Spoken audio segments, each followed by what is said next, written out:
يا حامل القرآن قد خصك الرحمن.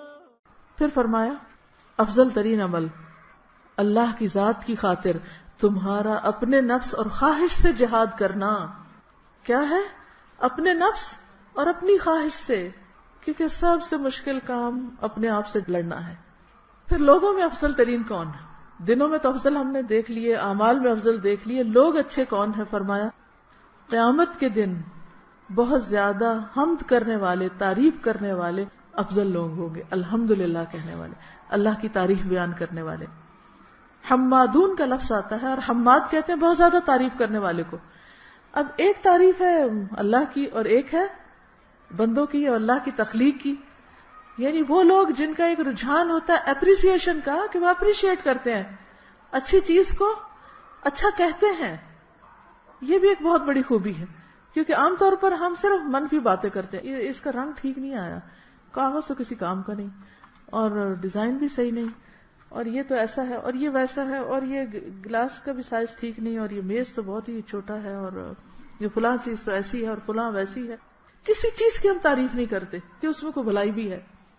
مثبت نظر رکھنا اور اپریشیٹ کرنا بندوں کے کام کو، اللہ کی تخلیق کو، اور سب سے بڑھ کر خود اللہ سبحانہ وتعالیٰ کی ذات کو، کہ الحمدللہ سب تعریف اسی کے لیے ہے.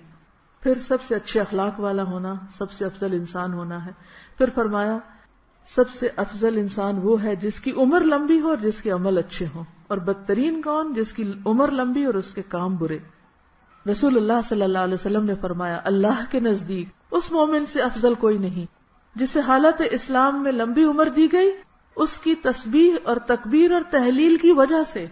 یہ جو تکبیرات آپ پڑھیں گے اور یہ جو تسبیحات آپ پڑھیں گے، ان کی وجہ سے لمبی عمر کا بھی اور لمبی عمر میں نیکیاں کرنے کا بھی آپ کو موقع ملے گا.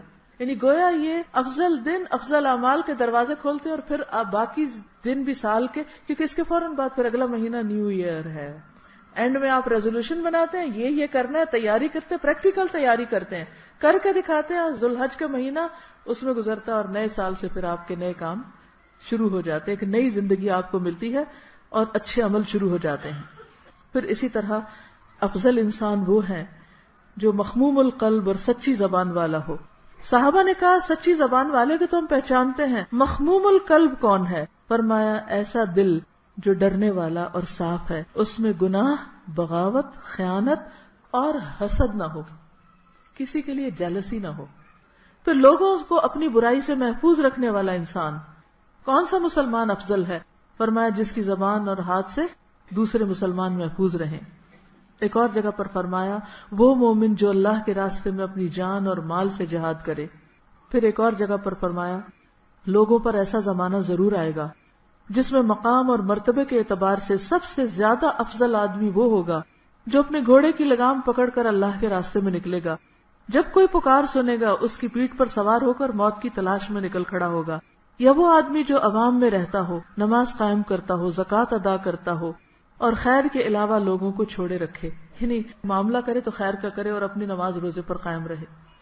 پھر فرمایا طاقتور مومن کمزور مومن سے افضل ہے اور ہر ایک میں بھلائی ہے. پھر لوگوں میں رہ کے ان کی اذیتیں برداشت کرنے والا سب سے افضل ہے. پھر اسی طرح آپ نے فرمایا ممکن ہے دنیا پر کوئی انتہائی حقیر آدمی غالب آ جائے، یعنی وہ ان کا کوئی بڑا بن جائے. اس وقت لوگوں میں افضل مومن وہ ہوگا جو دو کریمین معزز لوگوں کے درمیان ہوگا، یعنی اس کی کمپنی اچھی ہوگی. پھر دنیا سے بے پرواہ انسان وہ افضل انسان ہے